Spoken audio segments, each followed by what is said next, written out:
Shinobi 3 was one of those games I would rent from time to time from the video store, and it really intrigued me. It was a definite step up from Revenge of Shinobi, and with all the extra moves, magics, new enemies, it basically took what made Revenge of Shinobi great and bumped it up by a factor of 10. That's how good this game is. And believe it or not, this, what you're looking at right now, is basically the same copy that I rented all those years back. The video store, to make room for a new stock that was coming in, decided to get rid of their old Genesis and Super Nintendo games and basically sell them for like pennies on the dollar. But I basically bought this game for like $10 when they were selling it, and then yeah, here I am playing it for you guys here. So anyway, let me get into it, discuss, you know, the ins and outs and what I totally find awesome about this game.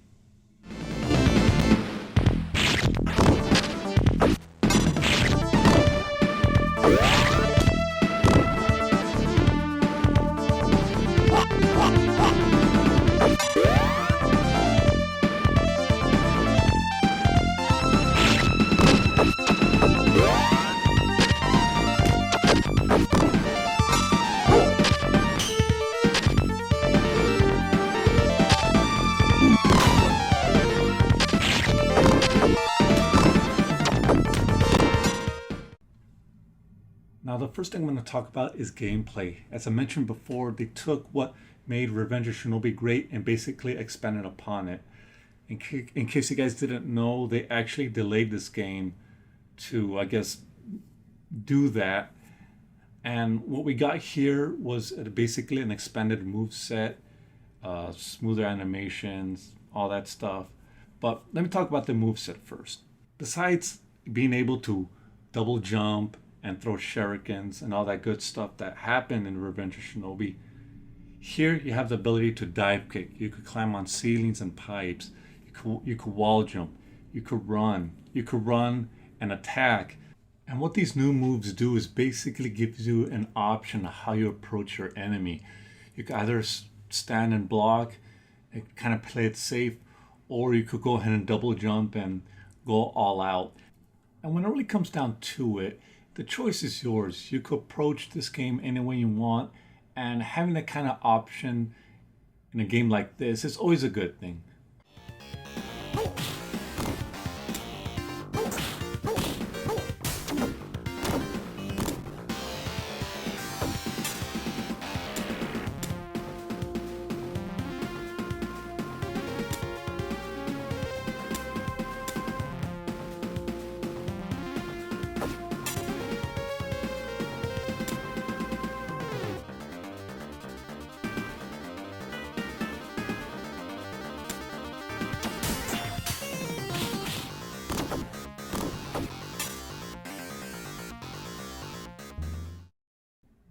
Now, before going on to the next subject, or talking about the boss fight, I want to talk about the ability to wall climb. You see, when I added this new mechanic to Shinobi, it basically allowed the ability to explore around the level a little bit more, giving you access to power-ups and things of that nature. Now, this is what I like. One improvement that's definitely over like Revenge of Shinobi is the ability to do that, to actually explore around the level a little bit more. And in Revenge of Shinobi, finding hidden power-ups was kind of difficult because they were hidden inside invisible boxes. Boxes you couldn't really see. The only way to find them is to randomly throw shurikens around and hope you hit something. So yeah, not really my forte. It was helpful if you knew where they were at, but in this one they made it easier by having these power-ups hidden in the stage somewhere.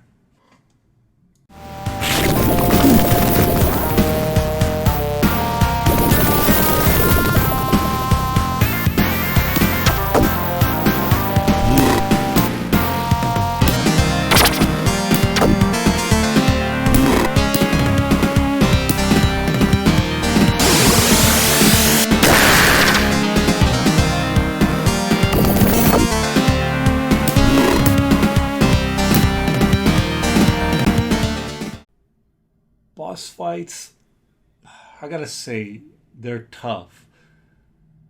But they're also pretty unique. Like this guy right here, a giant biohazard that grows at you and throws stuff out of his brain.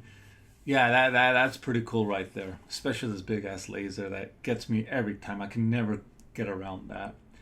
But what I like about this game is, as I mentioned before, your ability to do whatever approach you want when it comes to taking down your enemies. You could play it safe and stick with shurikens, or you could do things up close and attack with dive kicks and running sword slashes, things of that nature. The choice is yours, and like I always say, it's always a good thing.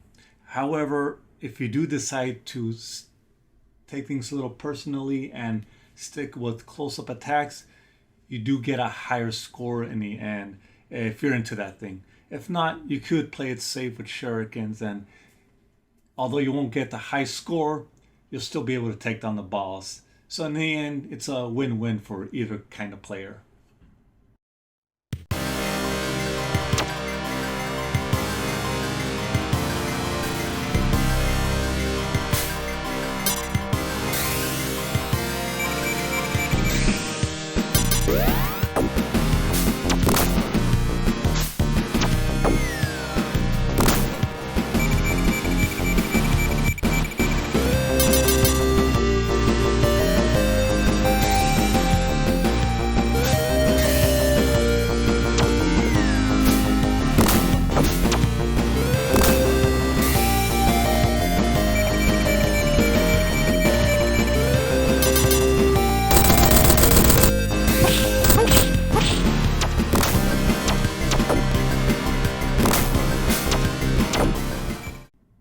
Okay, I gotta say this. This section right here, the part I'm playing right now, is my most favorite moment in the entire game. The idea of Joe Musashi riding a mechanical or a jet surfboard, taking out other ninjas in hover bikes, is totally amazing. It's ridiculously awesome. I don't understand why they can't do something like that in current games, but damn, this is good. This section right here is beautifully done. Everything from the music to the parallax scrolling to the backgrounds. Totally love it. I gotta say, I totally love this section of the game. But my bias is showing. Let me go ahead and talk about the graphics here. Now, the graphics are beautifully done. There's a lot of detail in the character sprite work, everything from Joe himself to the bosses to the foreground and a lot of stuff in the background. They're well done and an awesome use of color. Of course, I do have to complain that there's quite a bit of dithering, especially in water sections, and something like that could be a little bit distracting, especially for people that are used to playing this on a CRT TV. The CRT TV usually hides all the dithering, but in the case of a LCD TV, yeah, you're gonna notice it a little bit, but it's not too bad. It's not like game breaking or it's gonna be like an eyesore, but it is somewhat noticeable, especially to those who are used to playing this on old school TVs. Backgrounds here are beautifully done. There's a lot of detail in them, everything from the foreground to the cylinder I'm right in front of here, to the buildings in the back. Everything's well drawn with a high level of detail, especially for something that came out in '93. I also have to point out that there's always some sort of activity happening in the background. Now, forget about the parallax scrolling. The Genesis could do parallax scrolling really well. Thunder Force 4 is evidence of that. What I'm talking about is the cloud layer moving by itself in the background. There's always some sort of activity happening in the background in this game, whether be it ninjas running in the back, a fire going on, leaves moving around. Something's always happening, and it's things like that that make this game feel alive.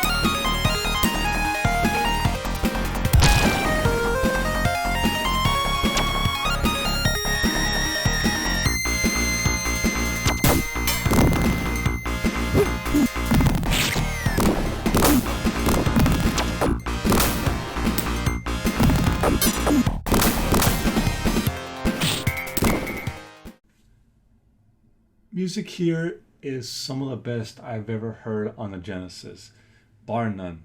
Now, it's not the same as Revenge of Shinobi. Yuzo Koshiro made the music for that game there, and he's probably the best Genesis composer of all time. But that's not to say that the music here is bad. No, it's a little bit different. Hirofumi Murasaki, Morihiko Akiyama, Masayuki Nagao, bit of a tongue twister with those names. Those guys have a long history of making music for Sega back in the 90s.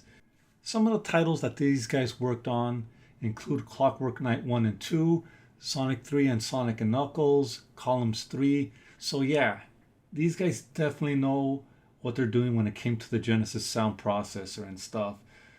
And depending what level you're at, you may be listening to something that's like electronic, jazz, or industrial. So these guys definitely knew how to make music for each individual level.